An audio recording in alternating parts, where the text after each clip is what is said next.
ভিডিওটা দেখে অনেকে মনে করতে পারেন এটা হয়তো ভারতের কোনো ভিডিও, কিন্তু না, এই ভিডিওটা ভারতের নয় বরং নেপালের। নেপাল, যে দেশকে দক্ষিণ এশিয়ার সবচেয়ে শান্তশিষ্ট এবং অসাম্প্রদায়িক দেশ বলা হতো, সেই দেশেই এবার ঘটে গেল এমন একটি ঘটনা যেটা নেপালের সেই অসাম্প্রদায়িকতার মুখোশকে সবার সামনে খুলে দিয়েছে। মাত্র কয়েক ঘন্টা আর তাতেই বদলে গেল নেপালের পুরো চিত্র। দক্ষিণ এশিয়ার অন্যতম শান্ত এই দেশটি হঠাৎ করেই মেতে উঠল হিন্দু মুসলিমের রক্তক্ষয়ী সংঘাতে।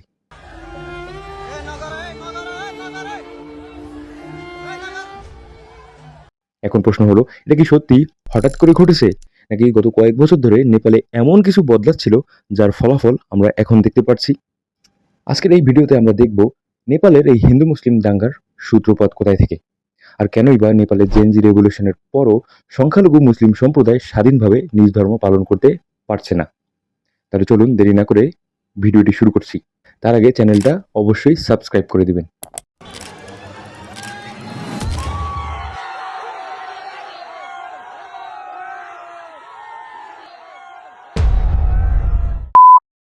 নেপালের এই ঘটনাটা বুঝতে হলে আগে নেপালকে বুঝতে হবে, কারণ নেপালের ইতিহাসই বলে দেবে কেন এই ঘটনাটা নেপালে এত বড় আলোচনার সৃষ্টি করেছে। একটা সময় নেপাল ছিল বিশ্বের একমাত্র, আই রিপিট, একমাত্র স্বঘোষিত সরকারি হিন্দু রাষ্ট্র। 2006 সালে রাজনৈতিক পরিবর্তনের পর সেই পরিচয়টা বদলে যায়। এরপর নেপাল নিজেকে ধর্মনিরপেক্ষ অথবা সেকুলার রাষ্ট্র হিসেবে ঘোষণা করে। এরপর 2015 সালে নেপালের নতুন করে সংবিধান রচিত হয় এবং সেই সংবিধানেও নেপালকে একটি ধর্মনিরপেক্ষ রাষ্ট্র হিসেবেই উল্লেখ করা হয়। কিন্তু সংবিধান বদলালেও বিতর্ক কিন্তু শেষ হয়নি।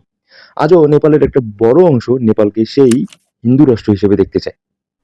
नेपाल जल्द ही एक हिंदू राष्ट्र बन सकता है। There are massive protests in Nepal. We're talking tens of thousands of people. They marched through the capital Kathmandu, clashed with riot cops.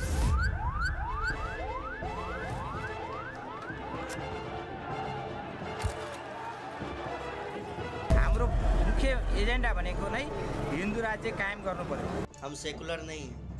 मैं सेकुलर बन करके जीना भी नहीं चाहता हूँ। मैं कट्टर हिंदू बन करके जीना चाहता हूँ। যদিও নেপালের মোট জনসংখ্যার 80 ভাগেরও বেশি হিন্দু এবং মুসলিমদের সংখ্যা তুলনামূলকভাবে অনেক কম, তারপরও 2004 সালের পর এই দুই সম্প্রদায়ের মধ্যে বড় ধরনের সংঘর্ষের খবর খুব একটা শোনা যায়নি। আর ঠিক এই কারণেই সম্প্রতি ঘটে যাওয়া এই দাঙ্গাটা শুধু নেপাল নয়, বরং পুরো দক্ষিণ এশিয়ায় একটি নতুন বিতর্কের জন্ম দিয়েছে। কিন্তু এখন প্রশ্ন হলো, এতদিন তো সবকিছু ঠিকঠাকই ছিল, তাহলে হঠাৎ করে এই আগুনটা লাগালো কে? চলুন ধাপে ধাপে দেখি। নেপালে ঘটে যাওয়া এই তীব্র সাম্প্রদায়িক সহিংসতার সূত্রপাত ঘটে মূলত গত 26শে জুলাই রবিবার রাতে। দেশটির দক্ষিণ ভাগে ভারতের সীমান্তবর্তী সুনসারি জেলার দেওয়ানগঞ্জ পৌরসভার কাপ্তানগঞ্জ এলাকায় এই অনাকাঙ্ক্ষিত ঘটনাটি ঘটে। বলে রাখা ভালো, এই এলাকায় কিন্তু মুসলিমরা সংখ্যাগরিষ্ঠ। স্থানীয় সূত্রে জানা যায়, কাপ্তানগঞ্জের একটি বৈদ্যুতিক খুঁটিতে মুসলিম সম্প্রদায়ের একটি ধর্মীয় পতাকাকে ফেলে দিয়ে কিছু উগ্র হিন্দু সেখানে হিন্দু ধর্মীয় পতাকা স্থাপন করে, আর মূলত এখান থেকেই এই ঘটনার শুরু।